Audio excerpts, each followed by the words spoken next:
আসসালামু আলাইকুম। বাংলাদেশ বিমান বাহিনী আয়োজিত আজকের এই আকাশ বিজয় মহড়া অনুষ্ঠানে আপনাদের মাঝে উপস্থিত হতে পেরে আমি অত্যন্ত আনন্দিত। এই মহড়া কেবল একটি সাময়িক অনুশীলনই নয়, এটি আমাদের সার্বভৌমত্ব রক্ষায় বিমান বাহিনীর পেশাদারিত্ব এবং দক্ষতার পরিচয় বহন করে।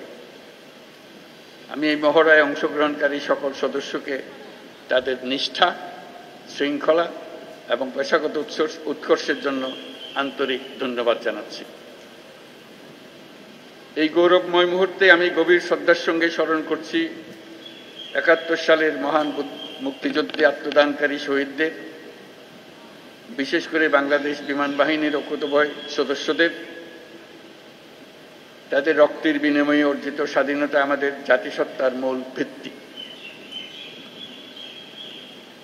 এর সঙ্গে স্মরণ করছি ২০২৪ সালের জুলাই আগস্ট আন্দোলনে নিহত ও শহীদ সকল শিক্ষার্থী, তরুণ তরুণী এবং সাধারণ জনগণকে, যারা দেশের অধিকারের প্রশ্নে জীবন ও রক্ত দিয়ে তাদের অবস্থান স্পষ্ট করেছেন।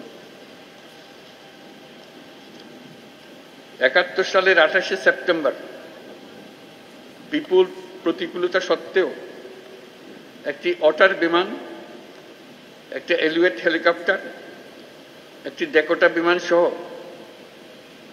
৫৭ জন সদস্য নিয়ে জন্ম নিয়েছিল কিলো ফ্লাইট, যা বাংলাদেশ বিমান বাহিনীর নিউক্লিয়াস হিসেবে চিরস্মরণীয় হয়ে থাকবে। যার নামের আদ্যক্ষর দিয়ে এই কিলো ফ্লাইটের নাম করা হয়েছিল, সেই জীবন্ত কিংবদন্তি এবং মুক্তিবাহিনীর ডেপুটি চিফ অফ স্টাফ বীরোত্তম এয়ার ভাইস মার্শাল A.K. খন্দকারের নামানুসারে সম্প্রতি এই বিমান ঘাঁটির নামকরণের মাধ্যমে আমরা তাকে প্রাপ্য সম্মান দেওয়ার চেষ্টা করেছি।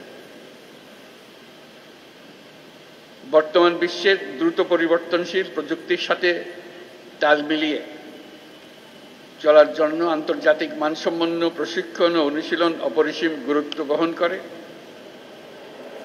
এই প্রেক্ষাপটে বাংলাদেশ বিমান বাহিনীর সদস্যগণ নিয়মিতভাবে বহুমাত্রিক প্রশিক্ষণ কার্যক্রম ও অনুশীলনে অংশগ্রহণের মাধ্যমে নিজেদের জ্ঞান ও দক্ষতাকে যুগোপযোগী করতে সদা সচেষ্ট রয়েছে, যা এই মহড়ার মাধ্যমে আমাদের কাছে স্পষ্ট হয়েছে।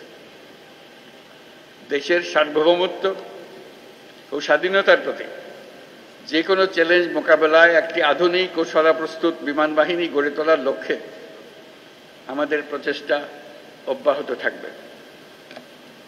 বাংলাদেশ বিমান বাহিনী সময়োপযোগী পরিকল্পনা ও দূরদর্শী নেতৃত্বের মাধ্যমে সমসাময়িক ভূ রাজনৈতিক পরিস্থিতি ও কার্যকর আকাশ প্রতিরক্ষার পাশাপাশি বিস্তীর্ণ সমুদ্র এলাকায় নিশ্চিদ্র নিরাপত্তা প্রদানের লক্ষ্যে কাজ করে যাচ্ছে। আমি জেনে খুশি হয়েছি যে বাংলাদেশ বিমান বাহিনীর দেশীয় প্রযুক্তি ব্যবহার করে স্বয়ংসম্পূর্ণভাবে বেসিক ট্রেনের বিমান আনম্যান্ড এরিয়াল ভেহিকল তৈরি করেছে, যা বিমান বাহিনীর উদ্ভাবনী সক্ষমতা, আত্মনির্ভরতার প্রতীক। বিমান বাহিনীতে ভবিষ্যতে অত্যাধুনিক যুদ্ধ বিমান, হেলিকপ্টার, পরিবহন বিমান, radar, surface to air missile, UAV সংযোজনের জন্য সরকার বিমান বাহিনীকে সর্বোত্তম সহযোগিতা প্রদান করবে।